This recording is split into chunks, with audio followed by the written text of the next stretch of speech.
Welcome into Extra Time, a Marcelo Bielsa-sponsored edition of Extra Time. I had to use some subterfuge to get these questions ahead of time. Why would he sponsor it? Well, he influenced it. Managed to get a sneak peek at these questions ahead of time. So were you in the How bushes? did you do that? Employed some fence cutters, man in the bushes to get a sneak preview of this, and hasn't done me any good whatsoever. Let me tell you. How come you guys don't like the three-man booth? I don't know who that question is addressed to. The commentary booth. Well, because they never shut up. Basically, one speaks, the other speaks, the other speaks. By the time the third one's spoken, the other one that starts again at the front, and then it keeps going. So there's constant yattering in your house. Yeah. You try and watch the game, and you're just Is constant this in reference talk. to a recent particular three-man booth? No, So I think I tweeted something out just as a generalisation. Yeah. For that reason, because when I was brought up, and everybody's different, when I was brought up, and TV commentary's less is more. When I started doing the commentary, Yeah. we were always very aware to not be speaking all the time. Right. Because people can see pictures. It's not like radio, Yeah. where you have to speak all the time, because nobody can see it. Right. You don't have to speak all the time, because the atmosphere and the pictures take care of itself. And it's hard enough for a lot of the modern guys who are doing it now as a two-man booth, over-talk as it is. Yeah. So when you put three in to that point, Yeah. it's just a mishmash, and it's just, you'd never get a there's a break. There's a good saying, it's like you always should let a game breathe, I think. Yeah. Stuart, you ever been in a three-man booth? No, and I wouldn't want to be either. And Craig's got it absolutely right. Those three words, less is more. You know, you don't want to hear the commentator spout a load of stats at you all through the game, particularly in the first 20 minutes. Then you've got two co-commentators fighting for airtime. It's horrible to listen to. It should never happen. It does happen, though, doesn't it? They do happen. Worryingly a lot, it does happen. In fact, I've done quite a few. You've been on the receiving end. Exactly, exactly. Exactly. I don't know what that means, Stewie. Do us a favour. Only shot it. Will you remember, Ali, I'll start with you, Cesc Fabregas in England more as an Arsenal player or as a Chelsea player? I think Arsenal. As he departs. I think it's Arsenal, and I don't think there's any question about it. The best of Cesc Fabregas was with Arsenal, and I know that seems like further down the distance now. Yeah. But I do believe that Cesc Fabregas is far more relatable to Arsenal than he is to Chelsea. Stuart, would you concur? Absolutely. He came into Arsenal, I think, as a 16-year-old. He got in the first team at 17, or maybe even when he was 16. He was an outstanding player. He had more athleticism than he's had since he's been at Barcelona, at Chelsea. He dominated games. He was better defensively in those days as well. He was an outstanding passer. His best days were definitely at Arsenal. They were, and he got his move to Barcelona off it, but his most successful days in England were at Chelsea. In terms of silverware and titles, yeah. Well, that's Yeah. you the modern man. Is it top four? Is it you the top four? Well, it seems success? that the Arsenal... He won the league with Chelsea when he clearly... Right. Arsenal haven't won it since 2004. And But yes, Arsenal. he's on his way to Monaco now to join... Well, it wasn't going to go through, and then it has. I still got to change boys, is it? But Thierry Henry? He's got a real grafter in there, Thierry, to get him off the bottom, get him away from the bottom of the league. Those relegation six-pointers. Nicol. Oh yes. Mauricio Pochettino, Stevie, is he overrated? What has he achieved so far in his career for big clubs to be clamouring for his signature? Ask Yusuf. Well, I think the biggest thing is he's worked under a pretty strict budget that a lot of other teams, the big teams that are supposed to be chasing him, don't have to work under. Yeah. Yes, no silverware, but yes, Tottenham have a style of playing that covers both sides of the game, you know, defensively and attacking. So teams are looking for that in their teams, and he would be the guy I would suggest that could do that for them with more money. Is he overrated, Ali? I don't think so. I think that he has done a lot of good work with Spurs. I do believe that it would be important for him, with the talent that he does have available right now at Spurs, that he would make a run for a title. That he would make a run that is just more than saying, hey, we got a good core group of players, but there's something to be said about you play to win, and you play to win something.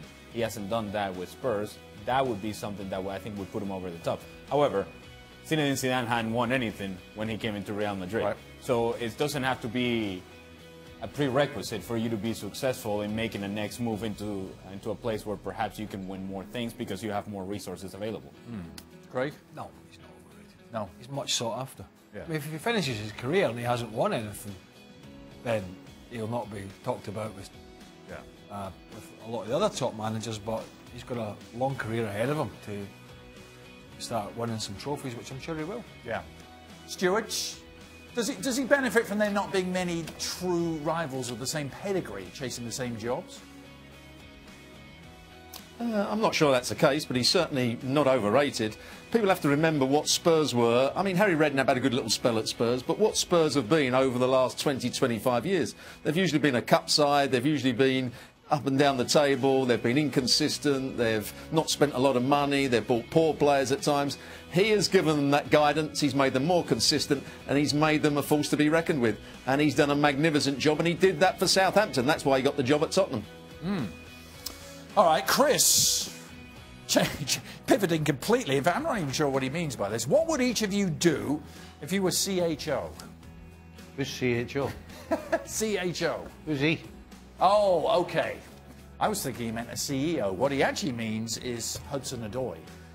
Oh, sorry, yeah. I thought he meant CEO of whatever company you want to pick out. Sorry, Chris. My mistake. Callum Hudson-Odoi, yeah. What would you do if you were him? Ribery and Robin are going to be going. Costa's already gone. Yeah. Muller doesn't really play wide and he's getting older. Kingsley Coleman's there. He's the only real wide man who's getting a youthfulness about him. Nabry is in there as well. I think I would. Stevie just gave me the eyebrows. Why are you mentioning him? Well, he's decent. Decent. I think I would probably go. I think I would probably go, bearing in mind the amount of game time. Got Alphonso Davies to battle with too. That's a tough one because Salihamidzic seems to be quite keen on him. Right. It's a tough one. I would think Pedro could be leaving shortly. What do you think? Yes, but then they've signed. You may have noticed. I don't know if you heard last week. There was a guy signed. Who? Young American player. From Borussia Dortmund. Pedro might be leaving, but there's another guy coming in. Yeah, who? Did you hear it? Who? Shut up. Shut up. Ali? It's a difficult one, isn't it? Yeah, it is. Is it a ch or a C? Yeah, right, it's an H. What would you do if you were him? Yeah, I'd go. And based upon the decision that Chelsea has made, they bring in Christian Pulisic, it's telling me that, wait a minute, I'm here. I'm here. You don't have to bring anybody else in. I'm here. They made that move to Pulisic. I'm saying, you know what? See you guys later. I'll go somewhere else. How about he goes, this team's going to build on young talent. I like this. Yeah.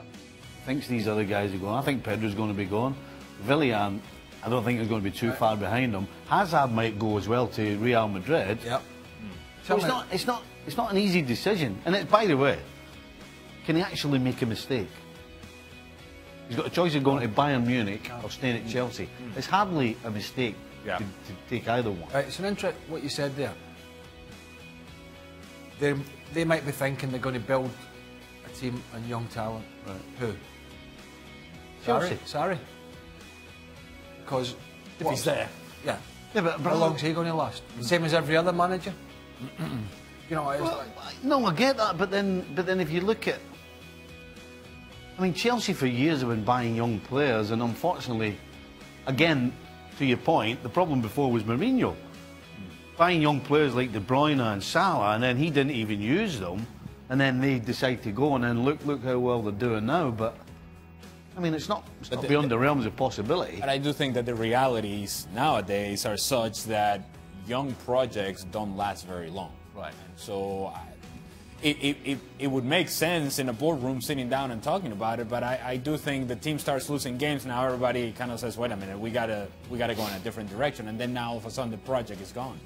Stuart, put yourself in his boots. Young Odoi, what do you do? He's got to go because he's got to go, because if you look at the history of Chelsea, they haven't developed young players in terms of getting in the Chelsea team. What will happen, Hudson-Odoi will go to Bayern Munich for 35 million. He'll play very well there, and then Chelsea will buy him back for 75 in a 3 years' time. And he'll get in their team because they paid 75 million for him. That's what they did with the likes of Matic. They did it with 1 or 2 other players as well. So that's the way that Chelsea do it. So I think he's got to go, get some experience out at Bayern Munich, play more games, and you'll see what a quality player he is.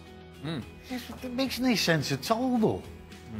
You're bringing in a kid who's still a project to get rid of another one who's a project. I mean, it just doesn't make any sense. Yeah. Whichever way you want to look at it. It's Chelsea. Yeah. Well, they've got no sporting technical directorate. Well, I think Emanalo's.